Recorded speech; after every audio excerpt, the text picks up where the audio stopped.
नमस्कार विद्यार्थ्यांनो, इयत्ता 10वीच्या मराठीच्या तासिकेत आपलं हार्दिक स्वागत. आज आपण इयत्ता 10वीचं 8वं प्रकरणचा पहिला भाग पाहूया. मी आपला मराठी शिक्षक मनोज रामस्वामी. आजच्या आपल्या प्रकरणाचं नाव आहे ऊर्जा शक्तीचा जागर. लेखक आहेत डॉक्टर रघुनाथ माशेलकर. लेखकांचा परिचय करून घेऊया. आंतरराष्ट्रीय ख्यातीचे वैज्ञानिक, ग्लोबल रिसर्च अलायन्सचे अध्यक्ष, रॉयल सोसायटी लंडनचे फेलो, वैज्ञानिक व औद्योगिक संशोधन संस्थेचे अध्यक्ष या नात्याने संस्थेचे कार्याची व्याप्ती वाढवण्यात त्यांचे मोलाचे योगदान आहे. पद्मविभूषण या पुरस्काराने सन्मानित. त्यांची शोध नव्या भारताचा, पंचशील नव्या युगाचे, timeless inspirators, Tilak in our times, reinventing India इत्यादी पुस्तके प्रकाशित आहेत. भारतातील मूलभूत प्रश्न सोडवण्यासाठी बौद्धिक क्षमतेचे आधारे ज्ञानाचे अर्थपूर्ण नियोजन करणारे डॉक्टर रघुनाथ माशेलकर आघाडीचे भारतीय शास्त्रज्ञ आहेत. प्रचंड कष्ट करण्याची वृत्ती, सकारात्मकता, शिस्त, संशोधक वृत्ती, नेतृत्व गुण व प्रखर देशनिष्ठा हे त्यांच्या व्यक्तिमत्त्वाचे विलोभनीय पैलू आहेत. चला आपण पाठाची सुरुवात करूया. पाठाची सुरुवात त्याच्या नावाने आपण करूया. ऊर्जा शक्तीचा जागर. ऊर्जा म्हणजे एनर्जी, शक्ती म्हणजे पॉवर बळ आणि जागर म्हणजे जागृत करणे, बाहेर काढणे. म्हणजे आपल्यामध्ये जी ऊर्जा शक्ती आहे, म्हणजे आपल्यामध्ये जी इंटरनल पॉवर आहे, त्याला जागृत करायला पाहिजे. तेव्हाच आपण आपल्या जीवनात जी काही अशक्य आहे असं वाटणारी गोष्ट आहे ती आपण पुरी करू शकतो. म्हणजे आपल्या प्रत्येक माणसामध्ये एक एनर्जी, इंटरनल एनर्जी असते. ती जागृत करायचं काम आपण करायला पाहिजे. ज्याप्रमाणे डॉक्टर माशेलकरांना त्यांचे आतील जी ऊर्जा शक्ती आहे ते बाहेर काढण्याचं काम कोणी केलं हे त्यांनी या पाठात सांगितलेलं आहे. तर चला पाठाची प्रस्तावना पाहूया. प्रस्तुत पाठात लेखकाने त्यांच्या विद्यार्थी दशेतील आठवणी सांगितल्या आहेत. लहानपणीच पित्याचे छत्र हरपलेल्या माशेलकरांना त्यांच्या आईने अत्यंत प्रतिकूल परिस्थितीतून जिद्दीने शिक्षण घेण्यास प्रवृत्त केले, याचे वर्णन या पाठात केले आहे. म्हणजे या पाठात काय सांगितले त्यांनी, त्यांच्या लहानपणी म्हणजे ते जेव्हा शाळा शिकत होते, विद्यार्थी दशेत होते, तेव्हाच्या आठवणी, त्याचबरोबर लहानपणीच वडील वारल्यानंतर आईने कुठल्या प्रतिकूल परिस्थितीमध्ये म्हणजे कुठल्या अवघड परिस्थितीमध्ये मुलाचं शिक्षण पूर्ण करण्यास जिद्दीने कार्य केलं, हे सगळं त्यांनी आपल्या या प्रकरणात सांगितलेलं आहे. तो बच्चों, सबसे पहले ऊर्जा शक्ति मतलब क्या? ऊर्जा मतलब एनर्जी, शक्ति मतलब पावर और जागर मतलब जागृत करना. मतलब हमारे अंदर की जो इंटरनल पावर है उसे अगर हम जागृत करते हैं तो हम कोई भी असाध्य काम पूरा कर सकते हैं. यही बात उन्होंने बताया है. तो इसमें उनके विद्यार्थी दशा में, मतलब जब वो स्कूल में एज अ स्टूडेंट थे, तब उनके पिताजी जब गुज़र गए थे, उसके बाद माँ ने कितने प्रतिकूल मतलब मुश्किलों का सामना करके बच्चे की पढ़ाई के लिए बहुत सा ज़िद्दी से काम किया था. तो यही बात उन्होंने इस पाठ में बताया है. उनके शिक्षक, टीचर्स और उनके माँ ने किस तरह उनको और उनके अंदर की ऊर्जा शक्ति को जगाया है, ये बात उन्होंने इस पाठ में बताया है. चला पाठाची सुरुवात करूया. शाळा आणि शिक्षक असा विषय निघाला की मला माझी मुंबईतील शाळा व शालेय जीवनातील शिक्षकांची आठवण येते. गिरगावातील युनियन हायस्कूल आणि माझ्या शाळकरी वयात आपुलकीने संस्कार करणारे Bhave sir, Joshi sir, Shirke sir या साऱ्यांचे माझ्यावर फार मोठे ऋण आहे. पण त्याच वेळी हेही सांगितले पाहिजे की या शाळेशी आणि या संस्कार देणाऱ्या शिक्षकांशी माझा जो संपर्क आला तो जिच्यामुळे आला ती माझी परमप्रिय आई आणि माझे मामा यांचे ऋण मी कसे व्यक्त करणार. आई हीच प्रत्येक मुलाची पहिली शिक्षिका असते. माझ्या बाबतीत तर आई ही माझी केवळ शिक्षक नव्हे तर माझे सर्वस्व होती. तर माशेलकर म्हणतात, शाळा आणि शिक्षक असा विषय निघाला की सगळ्यात अगोदर मला माझ्या लहानपणीतल्या शाळेची आठवण येते. शालेय जीवनाची आठवण येते.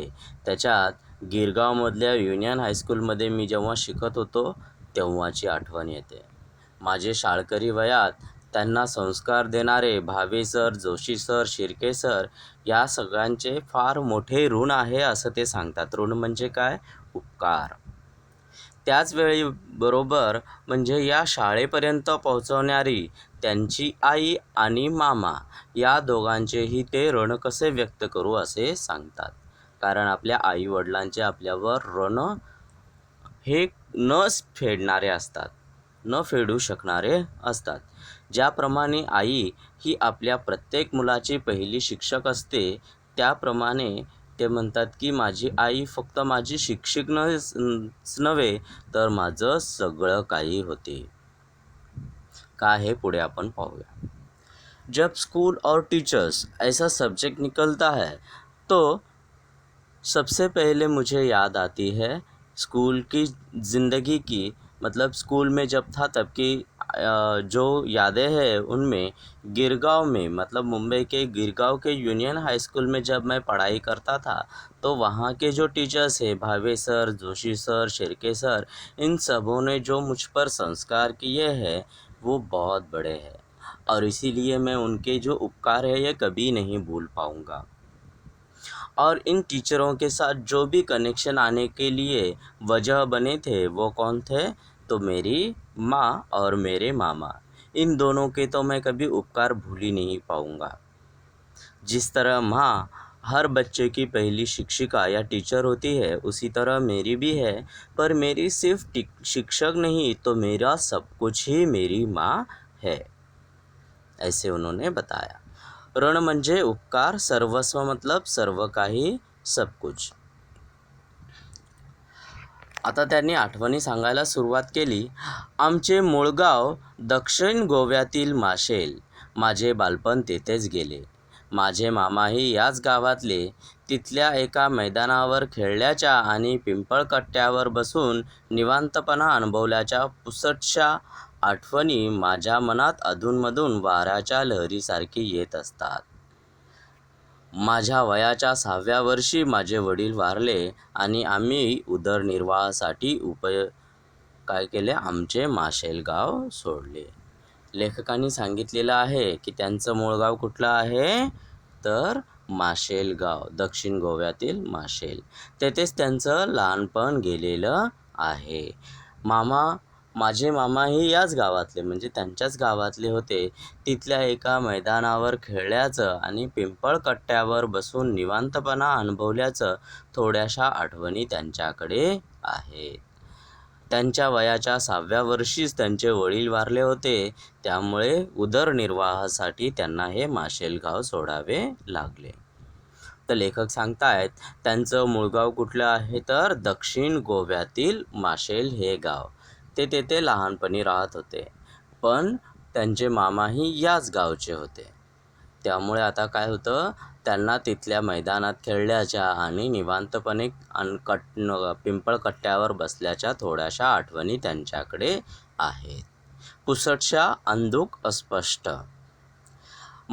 त्यांच्या वयाच्या 6व्या वर्षीच त्यांचे वडील हे वारले होते. त्यामुळे त्यांच्या गावात म्हणजे माशेल गावात राहणे त्यांना अवघड झालेलं. त्यामुळे त्यांनी काय केलं होतं? उदरनिर्वाह म्हणजे पोटापाण्याचा प्रश्न आहे म्हणून त्यांनी काय केलं? त्यांचं हे माशेल गाव सोडलं आणि ते मुंबईला दाखल झाले. इनका मूल गाँव मतलब जो नेटिव प्लेस था वो क्या था? दक्षिण गोवा का माशेल यह गांव था. बचपन उनका वहीं पे गुजरा पूरा, और गांव के थोड़े बहुत यादें उनको अभी याद आती है कि वो बचपन का जो पीपल के पेड़ के नीचे खेलना, ये सारी बातें अब उन्हें याद आती है। वो आगे कहते हैं, मैं जब 6 साल था तभी मेरे पिताजी गुजर गए, तो हमारे खाने के घर पे तकलीफ़ होने लगी, तो इसीलिए हमने क्या किया, वो हमारा गांव छोड़कर उधर निर्वाह मतलब उपजीविका के लिए, मतलब पेट भरने के लिए हमने क्या किया, हमारा माशेलगाव छोड़कर हमें मुंबई आना पड़ा। मी आणि माझी आई मुंबईत येऊन पोहोचलो. गिरगावातल्या खेतवाडीतील देशमुख गल्लीमध्ये मालती निवासतील पहिल्या माळ्यावरील छोट्याशा खोलीमध्ये आम्ही मायलेक राहत होतो. आर्थिक परिस्थिती पूर्णपणे खालावलेली, दारिद्र्याशी संघर्ष करणारी माझी अल्पशिक्षित आई आणि शिक्षणासाठी आसुसलेला पण कोणतीच फी भरणे शक्य नसल्याने शाळेत कसा जाऊ असे प्रश्नचिन्ह करणारे घेऊन वावरणारा मी, त्यावेळचे हे वातावरण होते. तर त्यांनी हे सांगितलंय की मी आणि माझी आई आता एकदाचं मुंबईत येऊन पोचलो. गिरगावातल्या खेतवाडीच्या देशमुख गल्लीमध्ये मालती निवासातल्या पहिल्या माळ्यावर छोट्याशा खोलीमध्ये हे मायलेक म्हणजे आई आणि मुलगा दोघंही राहत होते. आर्थिक परिस्थिती पूर्णपणे खालावलेली होती, म्हणजे पैशाकडे नव्हतं. दारिद्र्याशी संघर्ष करणारी म्हणजेच लढणारी अशी त्यांची अल्पशिक्षित कमी शिकलेली आई आणि शिक्षण घेण्यासाठी म्हणून आसुसलेला म्हणजे तीव्र इच्छा असलेला पण कोणतीच फी भरणे शक्य नसलेला असा हा एक मुलगा होता, म्हणजेच कोणते, माशेलकर.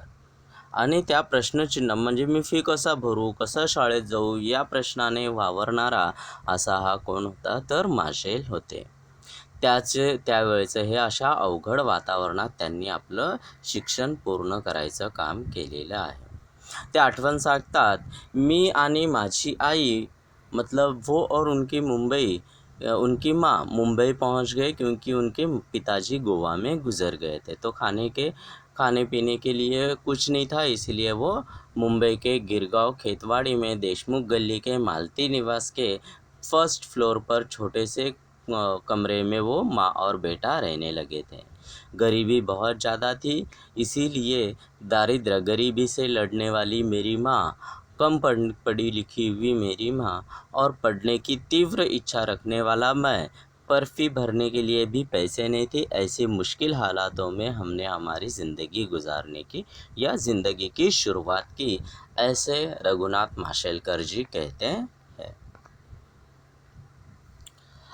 पण माझ्या आईने धीर सोडला नाही, हिंमत सोडली नाही, ती खचली नाही.